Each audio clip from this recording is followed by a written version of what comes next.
In this case, it was a Camaro that appeared to be modified, so it probably has horsepower that if they lose control, this car will go airborne. No doubt about it. And again, these folks can't drive. They cannot drive. They're not trained professional race car drivers. But we're going to take the cars as we identify those who are involved, and there's a good chance you will never receive that car. In fact, my plan with that Challenger this time is we're gonna keep it, we're gonna seize it, and we're gonna convert it into a police car. That's our plan. Chief, do you know how many people were involved in last night's altercation, from the cars used to block to the driver? And was there just one driver that you know of, or was there? We only saw one based on the video. There were other vehicles that were used to stop the traffic. In the criminal justice system, street racing offenses are considered especially heinous. In New York City, the dedicated detectives who investigate these felonies are members of an elite squad known as the Street Racing Prevention Unit. These are their stories. This is probably the first time that I've seen a Ford Explorer ST on the road. This guy has been driving pretty fast, like he's trying to test somebody out here. I don't know what's going on, but I do know that Eco box with that twin turbo hair dryer that Ford's been pushing off, what is it, the Eco Boost engine? It's like, listen, even though you're getting around me, getting behind me, you gotta remember, this is an SRT vehicle with a V8, a Hemi V8. It's like, I don't even know why you're trying to keep up with me, Mr. Ford Explorer ST. What does ST mean anyway? Like, what does that even mean? I don't know. Like, I know SRT stands for Street Racing Technology, but what does ST stand for? What does it stand for? It stands for, I don't know. I don't know. I honestly don't know what it stands for. And I don't know why this guy stays behind me. Because, well, no, I know why you're behind me. It's because I have more horsepower than you do. And I can also drive this monster truck faster. But it's like, you know, I honestly have no idea. This guy, he's trying to keep up. And he's got red painted brakes. They don't say Brembo on them. I think they say Bimbo, like as in slut or hooker. Hooker. Bimbo brakes. And I know there's a lot of people who have Ford Explorers and they get mad at me, but all I can say is them twin turbo hair dryers ain't gonna save you. They just aren't. It's like I'm sick and tired of the cops having those things, because you look in your rearview mirror and you're not sure whether or not the person's a cop or not. You're just not even sure. Oh, look at this guy. What are you doing, Buick? Stay over there. You and your reindeer antlers and stuff like you're Santa Claus. Okay, so he's got 4 tailpipes, so it's kind of like a Trackhawk, but I have to wonder, like, how much power does that thing have compared to a Trackhawk? Because I'm pretty sure it's a whole fucking lot less. I'm pretty sure it doesn't even have as much as the regular SRT either, but it says ST, so I don't know what that stands for. Is that short for star, or is that short for, like, some turkey, or I don't know. Watch this, let me catch up to this turkey. Freaking, whoa, Jesus. Whoa, Jesus. Come on, Honda. Get out of the way, Honda. Honda Civics, my God. They're always in the way. 2 of them. Goddamn Honda Civics. You ruin everything. New York Giants. You like losers, don't you? The Giants suck.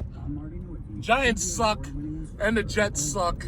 I think they won the last game, but I'm not even sure about that. Stupid Honda Civics just piling up. Jesus. I could have blown way past the stupid Ford Explorer ST. I got these stupid Honda Civics just clogging up the roads. Look at this guy. The Jets and the Giants and New York teams suck. Look at this guy. This Explorer. This guy's jumping all around the road. I think he's trying to get into a car accident. Oh, Jesus. So, whoa. Uh-oh. Oh, we got an ambulance here. What are they doing? What's going on, ambulance? He's probably just taking some old dead person out of their house and removing them to the crematorium. What's this going on? Oh, nothing. Yeah, they're probably just picking a body out, because that usually happens. You get these old people, they die, and you gotta go pick up their bodies and stuff. Oh shit, another ambulance. I got 2 of them. There's 2 of them. Another one coming back there. All right, come on. You want to make this turn, Sienna? These goddamn slow-ass Toyota Siennas. This guy's turning like ants have sex, all slow and shit. Yeah, he's old. Yeah, I can't insult old people because they drive like really, really slow. It's disgusting. Oreo Hotel. I remember when this place got closed down for prostitution. I guess they reopened it with a new business model. So they've got to do something about these goddamn bed and breakfasts and these adult manors and all of these private prisons in people's neighborhoods.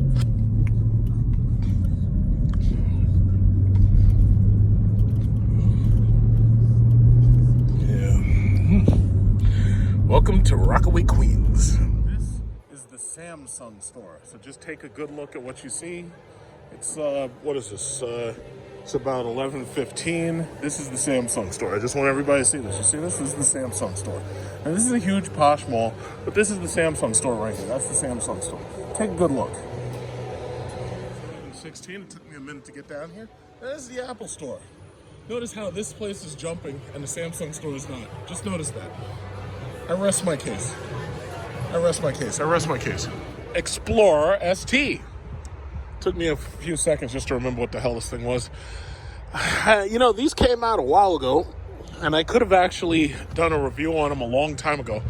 But to tell you the truth, they're just so boring. It's like, I could have reviewed one, I could have driven one, but I had no desire to because it was just so boring. You know, it was just so boring. So this is the Explorer ST. So as you can see, trying to copy Chrysler and Dodge products. As you can see, they have red brakes. I'm guessing they'll have yellow brakes sooner or later. Yeah, you see that? Red brake calipers. But what you don't see is the word Brembo on them. You see like the ones over there? You see how from where I'm standing, I can actually look right over and I can say, hey, what does that say? What does that say? That says Brembo on them. That says Brembo. You know what that means? That means I can stop like a fuck. Can you? I don't know. Maybe you can, maybe you can't. I don't know, but I don't believe in your brake calipers because they don't say anything on them. And it looks like they have smaller wheels, but I guess these could be 20s. I just can't really tell. Let's see, where's the number? R21. Oh, so these are 21-inch wheels. Yeah, they're not that exciting. They're kind of boring. But that's the thing. So what does one of these things cost? $59,740. How much power does it have? Let's see. A 3.0 liter EcoBoost V6, 10-speed automatic, because, you know, 8 and 9 speeds is just not enough when you got so much power. Let's see. Does it say how much power it has? I don't know. Let's see. What does it say? It's like even the sticker's boring. But it says it gets 20 miles to a gallon. Annual fuel cost $2,000. And it seems to be about it. That's the interior. As you can see, it's pretty plain. You know, they got a new screen in there, and that's about it. Me. All I can say is meh. It's just so boring. I'm sorry. It says ST, but I still don't know what ST stands for, and I didn't bother to look it up. And I know somebody say, "Oh yeah, you don't know nothing about cars." ST stands for, you know what? I don't know what it stands for. You know, and that's the thing. I just didn't feel like looking it up. But that's a Ford Explorer ST, but it's 3 liters, not like over there where you got 6.4 liters. But you know, it's 3 liters. You know. Maybe, you know, if you're lucky, maybe it has a top speed of 100 or something. I don't know. So, from what I've been told, the regular one comes with only like a 2-something liter EcoBoost or whatever. But this other one is 3 liters. And the ST is a 400 horsepower. Well, 400 sounds a hell of a lot better than 200 and whatever, doesn't it? So this is the interior of the regular Ford Explorer. Now this is the redesigned for 2020 Ford Explorer, but this is still the regular Ford Explorer.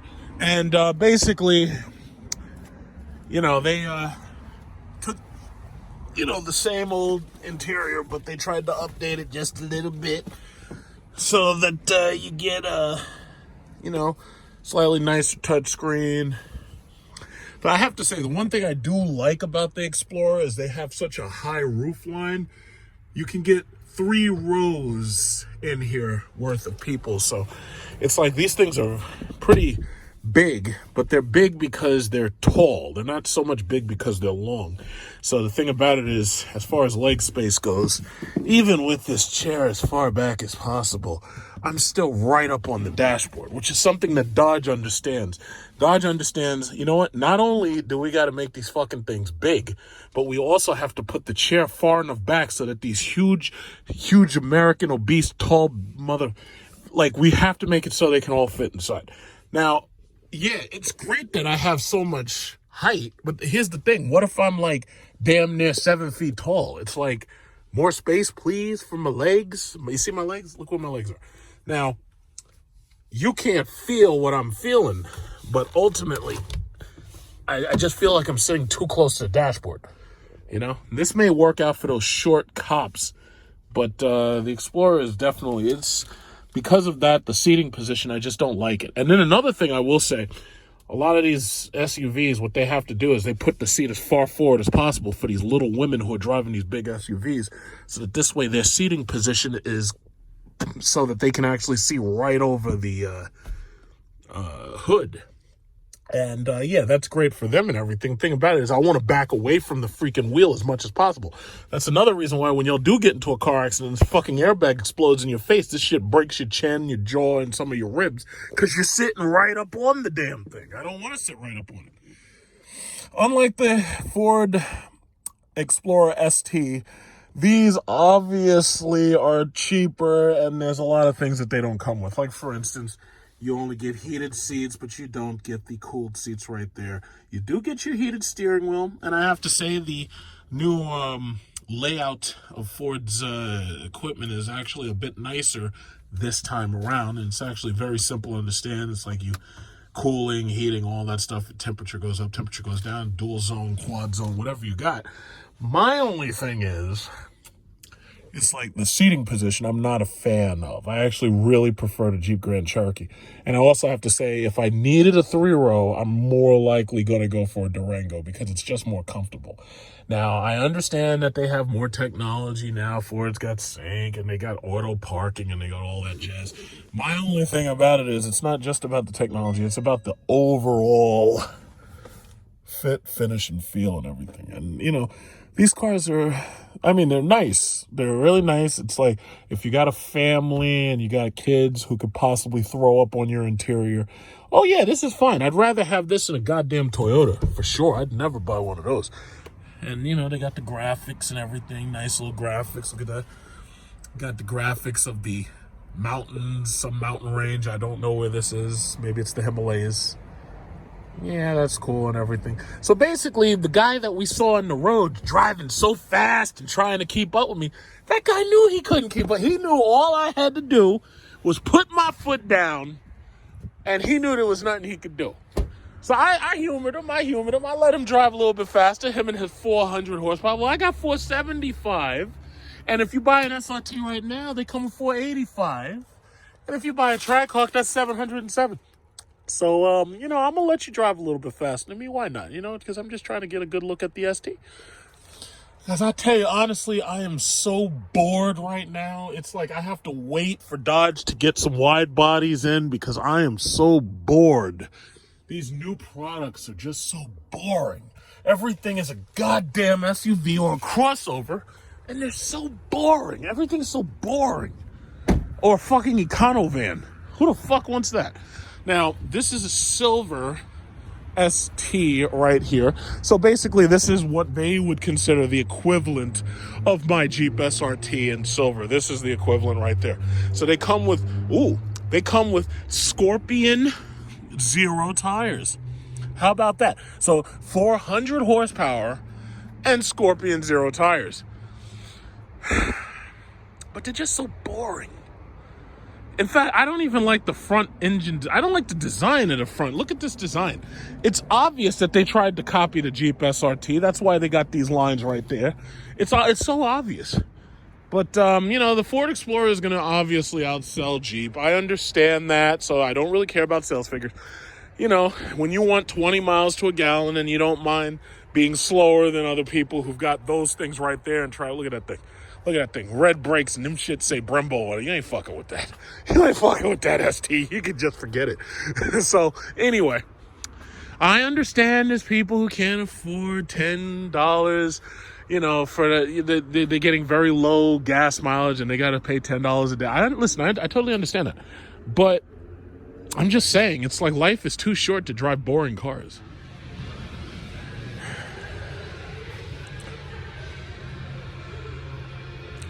Man, that engine is so small, I don't know where the engine ends and begins. So as you can see, this is an Explorer. So it actually said Ford Performance on it for all 400 horsepower. And you get the vertical screen in there. So as you can see right here, we've got a dark gray one, more like granite of some type. Then we got this blue ST right here. And then you got this, whatever color it is. I think it's magnesium or something.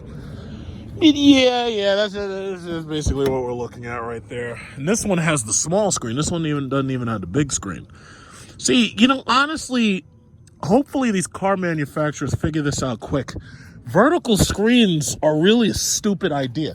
See, Tesla is able to get away with that because Tesla, they focus on self-driving technology. So the thing about it is, you don't want to take your eyes away from the road. You want to be looking over that hood. You don't want to take your eyes and have to look downwards and stuff. So these vertical screens and stuff, I really don't know why the industry feels they need to copy a bad idea. It works for Tesla because it's something that they've basically pioneered. But for Ford, the smartest thing they could do, and I guess Mercedes seems to be, in my opinion, the first one that did it, because Mercedes I don't know who their designer is, but Mercedes has a brilliant designer. What they did was they take one screen right here, add another screen to it, and there's no splits, there's no vents and shit, and it looks like one continuous screen, despite the fact that one's a touchscreen and one's not. And I like that design so much better. But these vertical touchscreens, I'm not a fan of those. Not a fan at all. But as you can see, this is what the fully loaded version looks like. You got the heated seats, cooled seats, steering wheel heat, and then on the steering wheel, you've got your voice controls. Now, there's a lot of shit going on in the steering wheel. The steering wheel has more buttons than a Sony PS Vita, for God's sakes.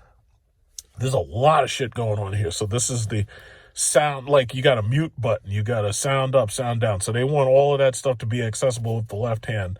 There's a whole lot of stuff going on here. There's what is this? Ultrasonic rear, lane keeping, cruise control. Hang up the phone, pick up the phone, somebody call you. It's like there's just so much going on there. I'm not going to say that looks bad. It actually, that's okay. I mean, it's doable. It's doable. So what we got here? They want, because as far as I know, these things are about $59,000 fully loaded. What is this? $54,860. Okay, that's, doable. My truck was freaking $80,000. So I know buying one of these Explorers is cheaper, especially when it comes to the maintenance and long-term ownership. And this one doesn't have the moonroof, and that's the reason why this is cheaper than $59,000. But what it does have is it says ST. Yay, it says ST. But could somebody please explain to me, what does ST mean? I don't know. What does ST mean? Is it written here? It says SUV experience, but that still doesn't tell me what ST stands for. I really don't know what it stands for. And I could look on Google and probably find the answer in 2 seconds. The thing about it is, you're supposed to tell me what it stands for, You're supposed to have it written on here somewhere. SRT stands for Street Racing Technology. It says it on the car. Man, I tell you. I think that in the next couple of years, there's going to be a lot more fatal car accidents where people go to sleep behind the wheels because these cars are just so boring. Have all these Mustangs before we take out the ST. You know what bothers me a lot about YouTube? You've got so many people like, oh yeah, I'm going to trade my Hellcat or I'm going to trade my Scat Pack and I'm going to get a Mustang GT350. And I'm like, yo guys, y'all must be clickbaiting because that is such an obvious down trade that it doesn't make any goddamn sense at all. These Mustangs are smaller, less powerful, and they're more likely to kill a crowd than they are to be, you know, fun to drive on the streets. These things are dangerous to crowds. These things kill more innocent civilians every single year than motorcycle accidents. I'm fairly certain about that. Mustangs kill a lot of people. So you got to be very careful with these Mustangs. Very, very careful. These things are dangerous. These things right here will turn you into an organ donor. So here we go. I'm going to drive this one around, see how this power delivery is. Let's get in there. Let's get it popping. Let's get it popping.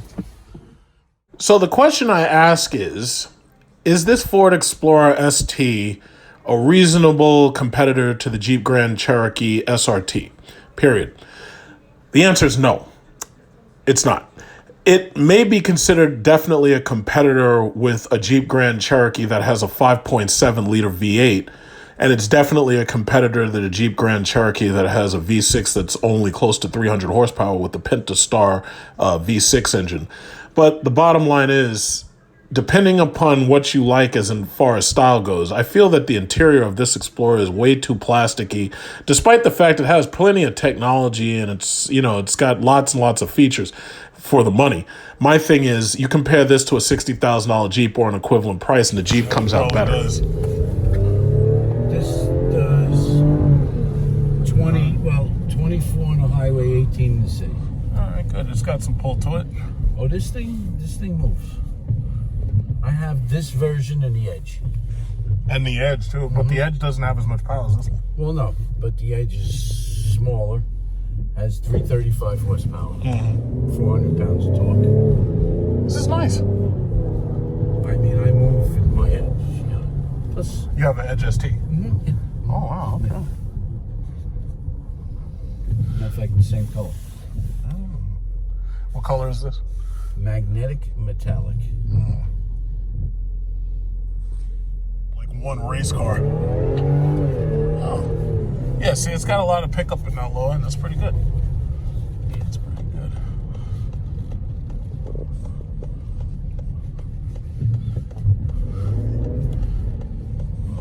And I know it has like self-parking and all that stuff. Or is that another package? Well, this, I don't know if this one has it, but the one for 59 will have all that, you know. I gotta see, what the heck did I do with this stupid thing that fall down? You know, how they make these things. Yeah.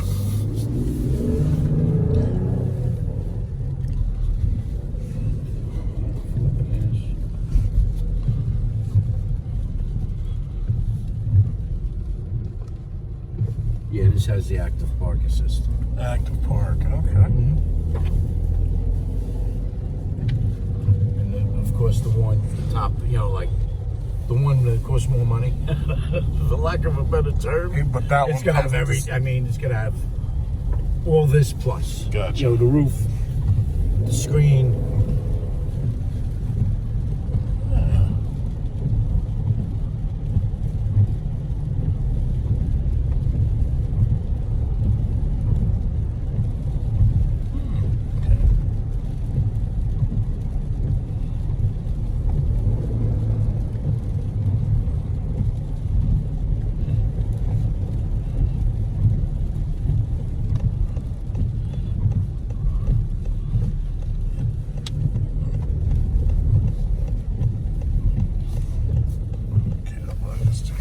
Turn right.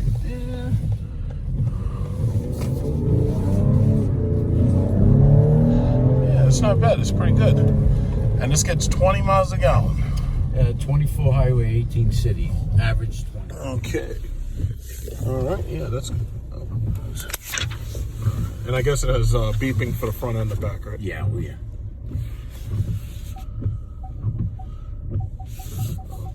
Oh, okay. So it also senses the side. Mm-hmm. Okay. All right.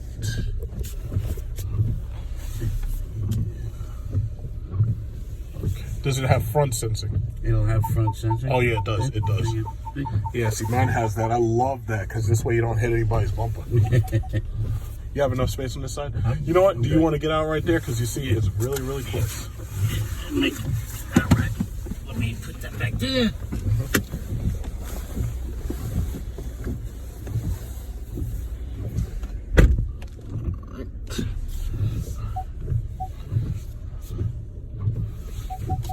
Okay. So we got full parking assist. That's pretty effective. I like that. And it gives you a whole lot of information, plus it gives you multiple views. Let's turn a little sideways. This is really sexy. Yeah, it's nice. I know that guy, he was probably rolling heavy, but he know damn well he ain't messing with no SRT cars. That guy's up there trying to skate past me in traffic. All right. So what's really interesting is that just about all of these new cars are pretty much coming with copy-pasted gimmicks. Like, you know, you got self-parking, perpendicular parking. But it's amazing. And when I look back, that's part of the reason why I didn't mind spending as much as I did for this thing. Because, I mean, it came with every single feature that you should have in a car. And it came with all of those features. Back in 2014, 2013, 2014, 2015. So, you know, you had your heated, cooled seats, all accessible through the touchscreen. You had your heated steering wheel. You had the passenger got the same thing. The rear passengers had heated seats, USB chargers and all that stuff. And the thing about it is, it's amazing that, you know, Ford caught up to that, but what they weren't willing to do is they weren't willing to give you this much engine power. They weren't willing, and what's so strange about it is Ford pioneered V8 engines. They had the Coyote, the Boss, and they refused to put those engines in one of their goddamn SUVs. It's like, if I was working for Ford, I would have taken that Boss engine out of that Mustang and I would have slapped that shit right into one of those Explorers, and I would have made a goddamn monster out of one of those cars, and it would have sold. But they just refused to do it. You know, the Lincoln Navigator. The Navigator has got that V6 Ego Boost engine. I would have taken a V8 and put it in there, and people, you know, because it's funny when they try to sell you, oh yeah, well this V6 twin turbo, it's got so much torque and horsepower, it's so much more powerful than the last thing that we had. And it's like, yo, you know what? Older people, we know better than that. You can't sell us like that. We know damn well that V8 has way more low-end torque. We know damn well that V8 sounds better. We know damn well that V8 is an easier to work on engine, and those things don't break down. It's like if a V8 breaks down, all you got to do is change the spark plugs, or what they call coil packs now, and then clean that shit out, make sure you get the oil change, and that's it. A V8 engine has very few parts relatively, but when you start factoring all this twin turbo shit, it's like then all of a sudden you got more parts and everything, and now you can't even be certain that, you know, it's not easy to work on, you know, and, well, you know, it's so funny. And then the, like, pricing on that thing, basically, you know, you put down taxes and you put down, like, the basic payment. The taxes you're talking about per month, that thing is going to be about $600, maybe even $650. You know, this car is $1,000 a month, $1,030 to be exact. And I just find it so crazy that nowadays there's so many of these cars that have all these copy-pasted features, and they're all cheaper than an SRT product, specifically because my engine just makes this car worth so much more. And then that's the other thing. The depreciation rate on SRT is slower because of these V8 engines, and because it's a regular engine, it's so much slower. I'll tell you what, if you price out a 2015 used Jeep SRT versus a 2015 Mercedes S-Class or BMW 7, I guarantee you that one of those cars is going to be in the $30,000 range, while this car is still being asked for high 40s, if not 50s, especially if it's in good condition. And a lot of people, try to troll me, because I usually just block them. I don't even talk to them. But they try to troll me, and they're like, oh, yeah, it's a Chrysler product. It's not going to be worth that. It's like, I just hit 46,000 miles a couple of minutes ago. And this car is doing just fine. I have had no issues out of it. And it probably could go to 100,000, because I know there's a lot of guys who have WK1 Jeep SRTs. But I just think it's a testament to the improvements that Jeep Chrysler has made, especially now that they've got everything together, and that they're basically giving you ancient technology. It's like nobody's putting a V8 and a supercharger in their cars no more. The thing about it is, these things, because these things are built so strong and they're built so tough, these things don't break down. It's like, even I would say the old GMs with the old V8s, not those North Stars, because I know they had a lot of computer issues and those things went through oxygen sensors. But the thing about it is, I would bet on one of those before some of this twin turbo V6 bullshit. It's like, I don't want none of that stuff. And I have to say, the Explorer is a really nice car, but when it comes to the smoothness and the hum of the V8, it's like addictive. It's like, I would never, I just couldn't go from an SRT to an ST. I don't even know what ST means. It's like, I still don't know what ST, I drove the shit and I still don't know what it means. But that's just it. And that's how, that's just how I feel about it. See, that's the Durango right there. If you need 3 rolls, they're watching television up in there, damn. So, that's just how I feel about it. It's like, lately I've just been bored. I'm waiting for Chrysler to hurry up and get these wide body Chargers. But for God's sakes, they have to get the new vehicles, like to replace the Charger and the Challenger. And I don't know what they're going to do with the Chrysler 300, but they got to get new stuff. Because to tell you the truth, like, it's hard for a car reviewer. That's why you see people doing shitty reviews now on boring cars, like especially these econo boxes. It's because they ain't got nothing else to talk about. There's nothing new. It's like, we need new stuff. And when I say new stuff, I'm not talking about Rolls Royces and freaking Lamborghinis and shit that nobody can afford. I'm talking about, like, we need like new stuff on the low consumer end. And right now, SRT pretty much dominates that, because they're the only people giving you stuff that really stands out. All the rest of the stuff is just copy paste. Like, look at this Acura. This guy doesn't even have his lights on. What happened? You don't have automatic lights? You only got them running lights? You don't have automatic lights? Well, my Jeep got automatic lights. Where's your automatic lights? My Chrysler had automatic lights. This is Acura TL.